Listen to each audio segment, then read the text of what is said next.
All right, y'all. We're talking SEC football out of conference games. Hunter and I are super stoked for the season to start here. And we decided to rank our top 5 SEC out of conference football games. We'll talk a little bit about the games that we're most excited about. What are some of the sleeper games? These usually kind of tell a story of how good the conference is. And I'm going to go to Hunter, thoughts on some of these games and the SEC's performance in the regular season out of conference and outside of the regular season out of conference. Yeah, these matter more this year because the 9 SEC game schedule, every team is going to play, one at least Power 4 opponent.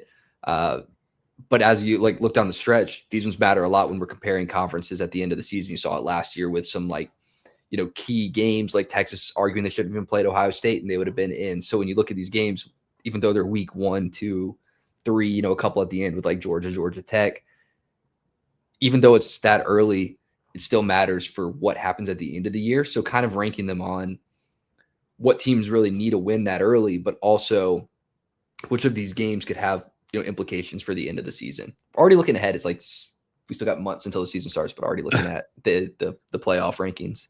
There's no off season here. I mean, there's 16 weeks until the season starts, but they matter a lot, right? I mean, last year we were talking about Oklahoma, and I think you had made a point that Oklahoma was playing better in the Big Ten than Michigan was. After Oklahoma had beat Michigan and Michigan was kind of struggling in the conference, they're kind of good measuring sticks to determine, okay, the SEC gets 5 teams in the playoffs versus the Big Ten gets 4. Or the ACC, if you beat the ACC champ or beat a team that's contending in the ACC like a Louisville who's playing Ole Miss this year, that determines, where certain teams sit in the rankings throughout the regular season and when it comes to the playoff selection committee picking those 12 spots as well. Yeah, for sure. And looking back at last season, we were talking about this. SEC was 11-5 during the regular season in Power 4 out of conference competition. Sounds great. It's pretty good. The flip side of that is that they were 1-8 against Power 4 competition out of conference in the postseason. Complete different story.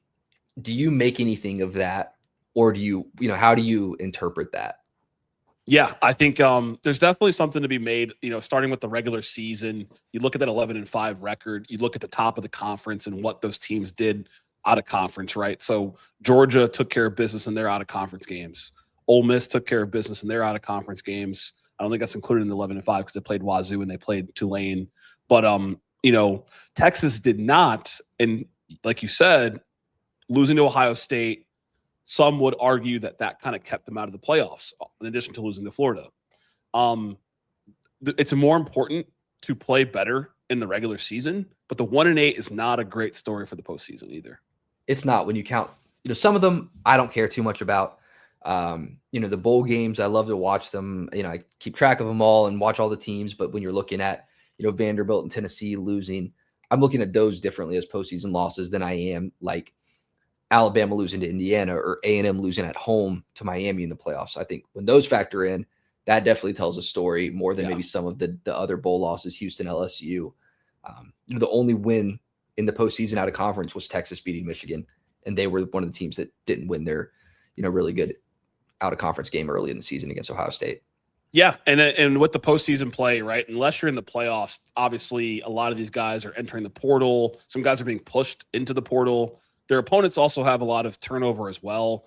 Texas probably was one of those teams that kept most of their guys going into that bowl game outside of the running back position. But the regular season 11-5 record, I think, is still pretty telling. Had some key wins last year with Oklahoma beating Michigan.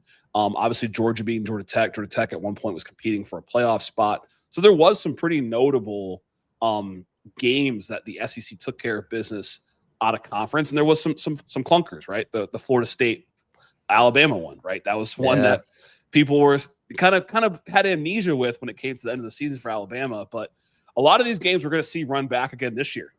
Again, for Mississippi State fans, can't forget them beating Sam Leavitt in Arizona State as well. So that played a factor in that 11-5 record.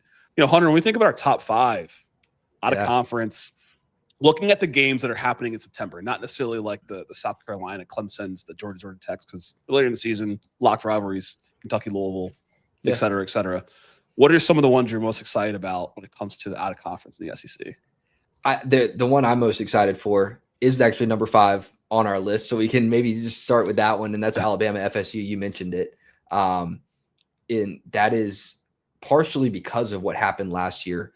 There's pressure on Alabama. That's week 3. You will have an SEC game with Kentucky, but that's week 3. The talk all week will be about what happened last year. 31-17. FSU now, can they do it again? Can they march in Tuscaloosa and do it? Will Alabama be prepared? I think that's the one I'm most excited for because there's so much pressure on a team. When you're looking at Kalen DeBoer and him trying to solidify himself in Alabama fans' minds as actually being the coach for the future. Definitely. That one's really, really exciting. They're obviously playing in Tuscaloosa, and it'll be the second quarterback start for whoever they determine is the starter. Second season in a row that Alabama is running with a new starting quarterback. Obviously, last year was Ty Simpson.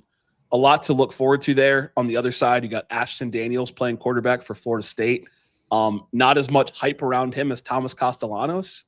And, Castellanos' performance against Alabama had people pretty excited, thinking that they were going to have a good season. Had one of the worst seasons at Florida State. But that game it's definitely kind of, there's a little bit of, there's some bad blood there. Yeah. It's Florida State, so naturally that puts butts in seats. And there's still something to prove. I still think people are trying to figure out if Bama is this program that is going to dominate or just win games. Yeah, for sure. In Ashton Daniels last year playing at Auburn before transferring, he had, 250 plus yards in the air, over 100 on the ground, a touchdown and a pick in a close game with an Auburn team, last game of the season, regular season for Alabama.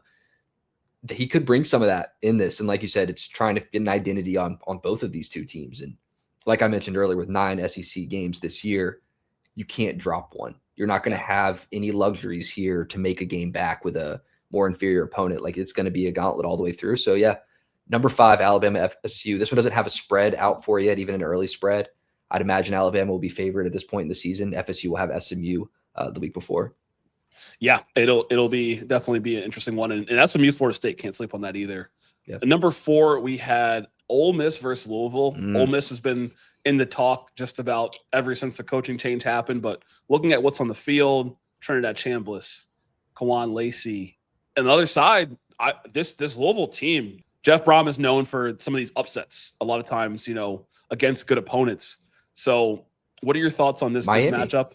Miami last year was a great one from this team. And my thoughts here, it's two different sides here where Ole Miss offensively, you're returning a lot of production, like you mentioned. Defensively, you're having to get a lot of new guys, a lot of fresh guys, but you still do keep some. You got Suntarine Perkins, you got Will Eccles coming back. On the flip side for Louisville, a completely rebuilt O-line. They brought in Lincoln Kineholtz from Ohio State.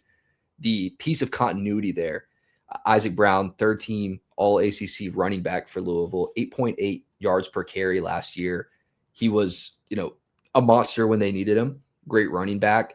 Now, will this Ole Miss defense be ready week 1 to stop that, using some of their veteran guys and then some of the new guys that they brought in? Yeah, it's definitely something to see. And, keeping Golding, that's kind of his area of focus, right? Which really is defense. And so it'll be interesting to see what they can do.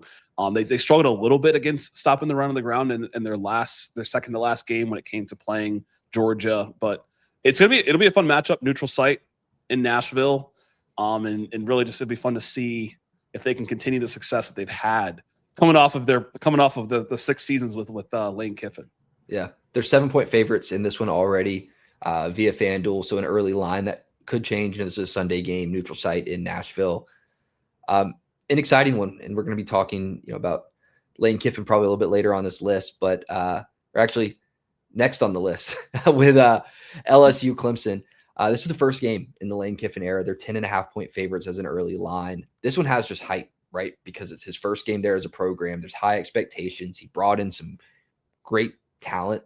The roster costs a ton of money. So, this is the one. You can't drop this one. You can't do an LSU lose the first game of a season. Yeah, can't do it. And it's an opponent that, Tigers on Tigers, this game was really close last year as well. People felt that this was the game that showed that LSU's defense is back. They bring in the same coordinator back again this year. And Clemson's kind of a mystery. We don't really know a ton about the new quarterback position and if he's going to be a guy that can step up. Cade Klubnik is some really big shoes to fill. But on the other side, what's exciting is we're going to be able to really see first game of the season what Sam Leavitt can do with real pressure on his back. to perform. You had the state of Louisiana depending on you. It's a lot different than playing at Arizona State, which football's, I would say, kind of a luxury, nice to have. This is everything in Louisiana. Yeah. There is some pressure, and I think there's some pressure on the defensive side of the ball too with some of the transfers that they've got. They really reached for some big names: Jordan Ross. They got T.J. Daugherty, Prince Will, Ty Benefield. The defense is going to be big when you have that, like you mentioned, the unknown at the quarterback position for Clemson, Christopher Vizina coming in, and they've pretty much all but said that that's their guy that they're going to roll with. But when you've had years of continuity with Cade Klubnik, and now you're making that change week one on the road. That's tough. I see why LSU's favorites, but it will be a telling sign of what this LSU team will be, for the year, because it doesn't get easier.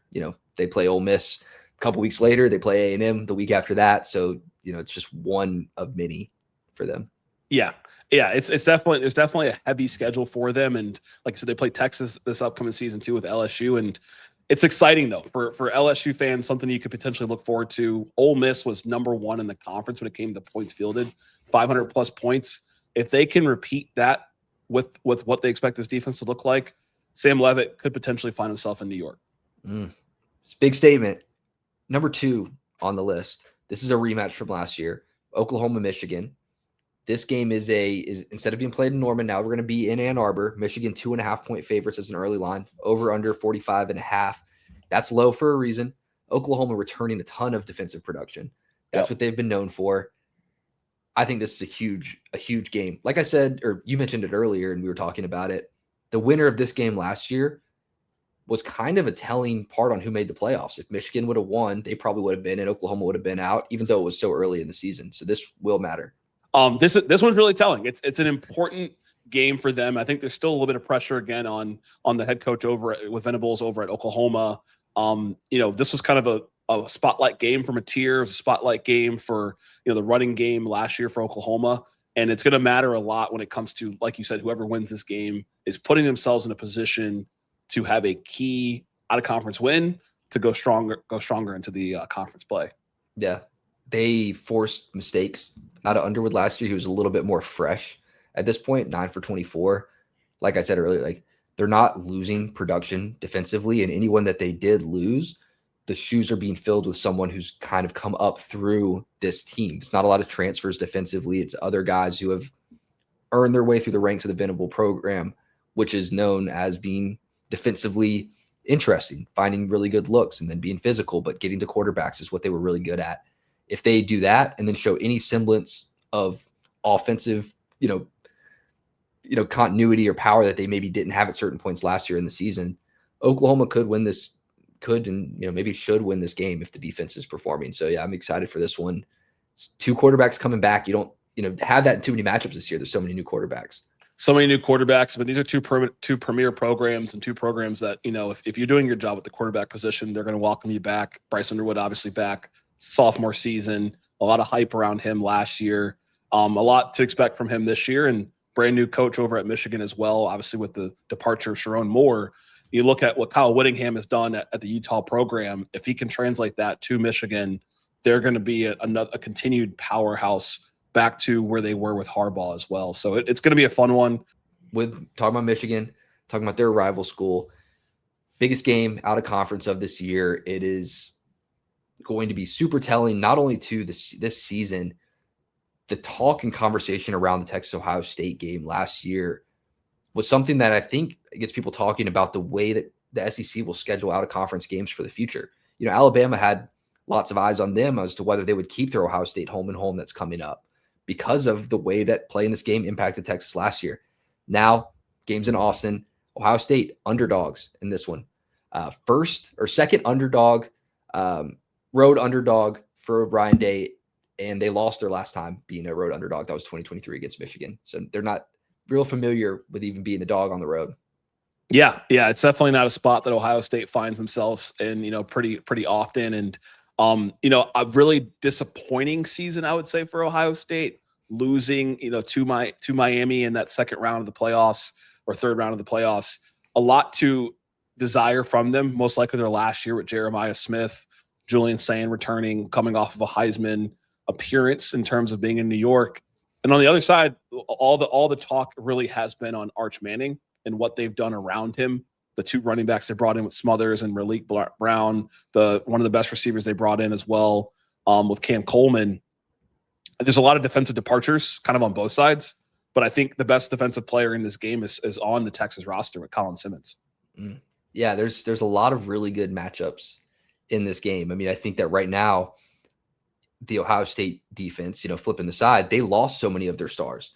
Like when you're talking about who's the best defensive player, all of their guys that were really solid. I mean, they had 4 players drafted in the top 11. They ended up having 7 defensive players drafted overall. They're having to refresh those guys. And a lot of that's coming from the linebacker core, the safeties. So when you're talking about Malik Brown, Hollywood Smothers, there might be some room for those guys to eat in this game if Ohio State hasn't refilled that position yet, or if guys are still getting, ready for that. I know they brought in some transfers there.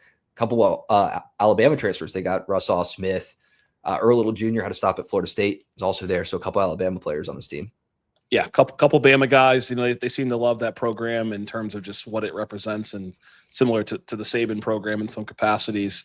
It's going to be a fun one. This game kicked off the season last year. I remember watching it here in Atlanta, and it was a low-scoring game. I think Texas really didn't score a touchdown until about the fourth quarter, but Texas showed that their offense could pick up as the season went on. We got to remember this was Arch's first full season starting. This year it'll be the second game for Ohio State. I think it'll also be the second game for Texas as well. They're playing Texas State week 1, so he'll have a tune-up game before he gets to play Ohio State here. Yeah, I mean it's going to be an early look to Will Muschamp, DC, out there and how he schemes right for Jeremiah Smith. They did a good job of shutting him down last year. Is that going to be the same, this year? He's someone that all eyes will be on, but you can't take your eyes off of everybody else on the field for that. They'll attack you. I can see this being low scoring. Again, too, like I mentioned, Ohio State underdogs here, Texas favored. That could change by the time this game starts. It's an exciting one. It really is, because Texas right now is third in odds to win the national championship. Ohio State is first. That either one of those numbers will take a big nosedive after this game. These are two teams that are looked at as whoever wins this game is really poised to be one of the teams that might go all the way. Yeah. And I think, no bias. We're an SEC channel. It'll be exciting if Texas wins, because we always have the conversation, is Texas back? We've seen them make the playoffs. We haven't seen them take down an opponent like an Ohio State yet. They've beaten an A&M. When Quinn was there, they obviously beat Arizona State. They had beat some good opponents. They beat Michigan a couple times when they played them in that home series. But there's something different about Ohio State. Mm-hmm. It's one of those programs. I mean, there's very few programs like Ohio State, so it'll say a lot if they can win this game. Well, yeah, there's some good out of conference games, and even listing 5, I feel like we're leaving a lot of good ones out. I know one that you had mentioned was exciting, and we're looking forward to Auburn Baylor. These are just kind of honorable mentions here. That's a big one. First game, under goalish there at Auburn. I think expectations are really high. Playing a Baylor team, that would be a great week 1 win for them. Any other ones, or to talk on that one that catch your eye? Yeah, I think it's kind of a sleeper game, but I look at Texas A&M, Arizona State. Mm-hmm. What Dillingham has been able to prove he can do at this program. When I look at these out of conference games, I'm looking at which teams that the SEC is playing that could find themselves in the top 25, stay in the top 25, or are jumping into the top 25, or find themselves competing in the conference championship discussion. And although Arizona State lost a lot with Leavitt departing and with Jordan Tyson leaving, they brought a really great receiver from Colorado. They brought in Cutter Boley at quarterback. They could compete against A&M, and it could be a good win for A&M if they win, and Arizona State continues to have success in the Big 12. Yeah, that could be a big one. I mean, it's early. You don't want to overlook it coming off of a good season. I'll tell you what, I talked about this in one of our other videos in Tennessee, Georgia Tech. At Georgia Tech, week 2, whichever quarterback they decide to go with isn't going to have a ton of experience to play in Furman week 1. That, before you even start SEC play, you don't want to have one loss before you even start getting into the stretch that is Texas, Auburn, Alabama, Texas A&M, LSU, Vanderbilt. Like that has to be a win for Tennessee.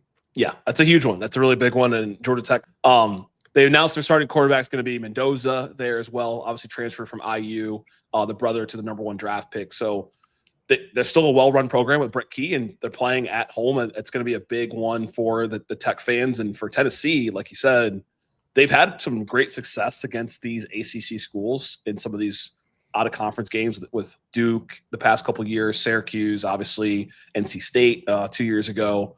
So if they can continue that success, it'll be good, but definitely not a game to sleep on for sure. Yeah. If you're listening at this point, let us know what game you're looking forward to most of the out-of-conference games this year. A lot of people text Ohio State, but there's some other ones on here. Even I'm not gonna let you skirt the Baylor Auburn game. Talk a little more about that one. I mean, okay. Look, I'll tell you. I think that expectations are maybe too high at Auburn right now. I think that this is a tough position to be in to come in week 1 and play a tough opponent. If they win that game, I will be much more solid on what this Auburn team can be. You know, it's a huge thing to do to come from USF, bringing multiple players. Byron Brown is a great quarterback. Golish is a great coach. You got to put it all together, and you got to do it quickly. It's going to be very, very hard to do. You're looking at the other, teams in this conference that are going to something similar with, Florida, Arkansas, that are having to Kentucky, that are having to do a similar thing. And right now, I think the expectations at Auburn are really high right out of the gate. So that's why I'm looking forward to that one, and why I think that they could falter a little bit. But, they're favored 7.5. Yeah, and I think the line's a little high. I think that this is an ideal matchup for Auburn and the roster that they brought in a lot from USF. Playing a Big 12 opponent, you're not necessarily playing a Big 10 opponent or an SEC opponent. It's a good, in some ways, tune-up game. DJ Lagway, obviously super hungry on the other side, quarterback for them. I think you brought this up when we were talking off the clock, but these two quarterbacks have already played each other last year. And obviously Byron Brown was the winner in Gainesville in that game. I think it was like 17-10, pretty close game, but not really close in the sense of how it played out the entire game. These two quarterbacks have played each other. These rosters, it should favor the SEC roster. But you never know. I mean, that's kind of at a high level, way too early preview, my thoughts on it. Yeah, it'll turnover on both teams, a ton of turnover. Yeah, when Florida USF played, quarterbacks played each other. This will be interesting, really. Like I use that word a lot, but it really will be, because I think it will tell you what this Auburn team will be. Like I said in another video, they're trigger happy on coaches. You don't have a whole lot of time right now at the Auburn program. They want to spend money. They don't want to fall off as far as their standing within the state, as far as their standing in the SEC. This, not to make this just an Auburn video, but you got to start out on the right foot. Yeah. It seems to be spoken about around the fandom for Auburn fans that this is not a rebuild year. This is a year that Auburn should win 8 to 9 games, if not more, in their eyes. So this will be the first step. And I don't see why they wouldn't feel that way. Seeing what Vanderbilt's been able to do with the players they're able to pull in, seeing what Ole Miss has been able to do the past couple of years, it comes down to the coaching. I think it obviously comes down to the player talent. And I don't think that Auburn has ever had a shortage of player talent. It's getting the players to perform at their best level. And I think you can say that about every school. When you look at this matchup, it's exciting. It's only 2.5 hours away from Atlanta. They're playing a neutral site.